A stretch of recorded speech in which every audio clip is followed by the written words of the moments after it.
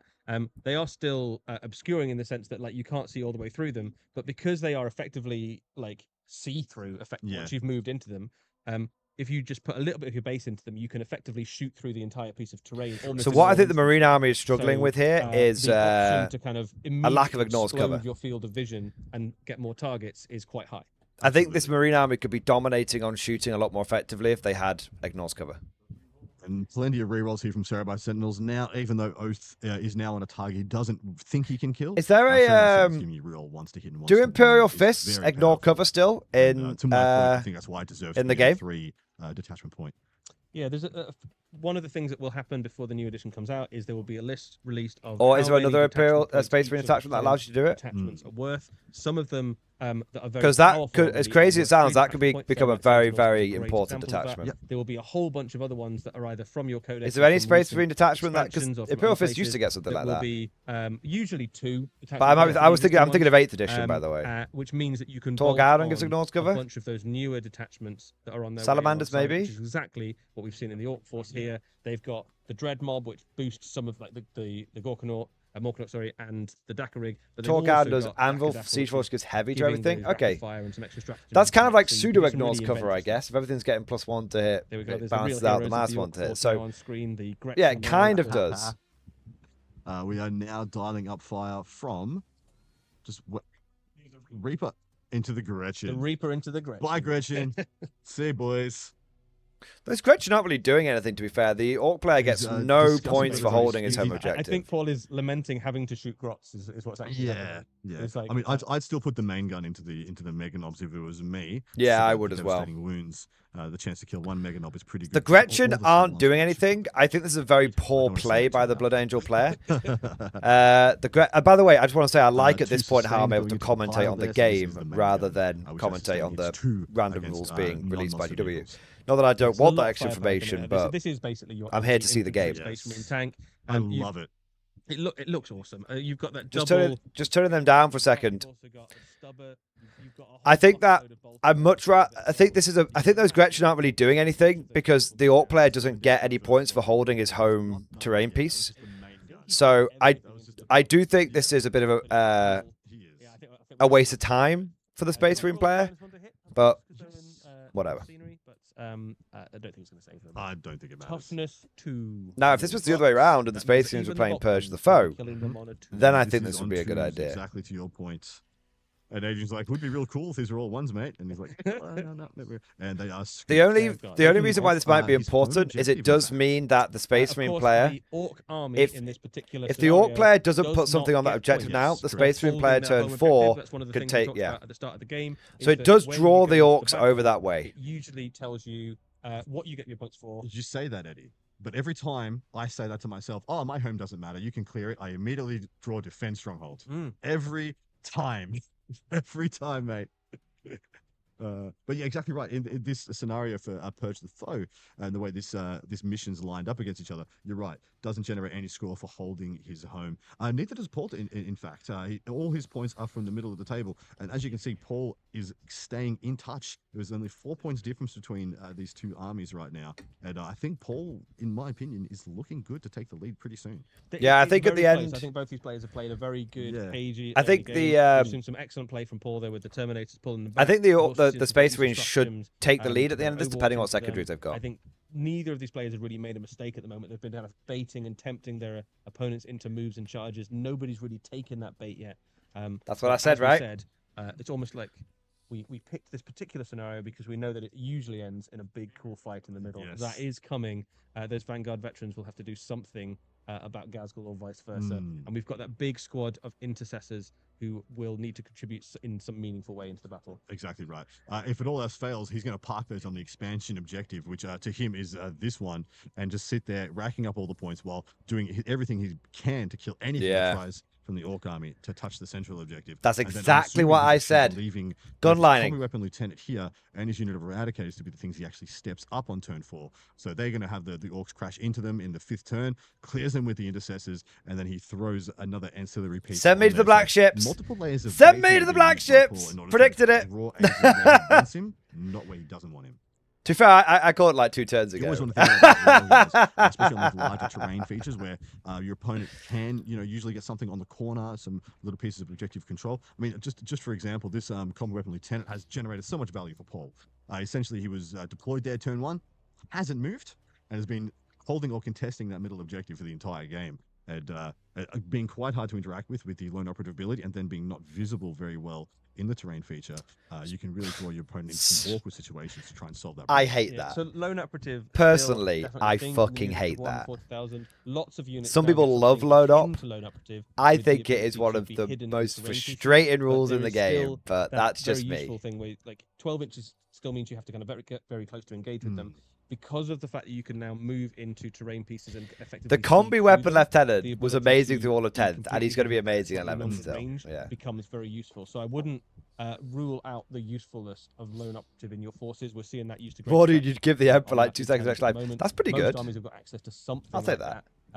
The Orc army, you've got things like Snickrock's got it. Yeah, some people don't mind lone op. As well. Yeah. Do you know what I mean? Some people don't mind it. Something akin to that where they can find. I'm not saying it's a bad rule to clarify my position. I'm saying personally I hate it, but I don't lambast anyone for taking it. I don't think anything less of anyone who takes it. I just personally don't like it. But it's just personal preference. So I think exactly what you were saying. Apologies. He has the. I thought he had the Vanguard launcher still to go, but it turns out he did. He only got 2 shots, and unfortunately both missed. The Venga launcher is such a bad name. Venga boys! His positioning on the table has been great, but then the units have not done great for him. Oh, did we just see heroic intervention? It's a pilot. Oh, sorry. Paul has charged that one Terminator, sorry, we missed the movement, through the wall into the unit here. And they are just, of course, you pile in simultaneously now, which is why the Orcs were going in before the Terminator attack, because previously that wouldn't have been the case. Yeah, so that's one of the big, lots of little changes in the combat phase, and I think it will take a little while for people to get completely used to those. But the big one we're seeing there is... Venga, I love it! Units have charged in, and any kind of counter charges have happened, then all of the active players' units consolidate in, so push 3 inches forward, and there's some rules about exactly how that works. That's crazy. That guy gets the charge in there. And then all of the opponent's units do the same. So it's not a kind of like activate a unit. So even if you don't charge it, it can pile in. Well, that tends if it was within 3 inches. A, it means that the turn tends to go a little bit faster, and then B, it also means that you tend not to forget about it. So I don't know how you are in your games. Like that. It's one of the things I always forget to do before I kind of activate, especially if it's like a lone character or something already in combat range, and then just roll the dice. So no Terminator is dead by the Terminator, unfortunately, but they did do 1 back, so Terminator on 2 wounds remaining now.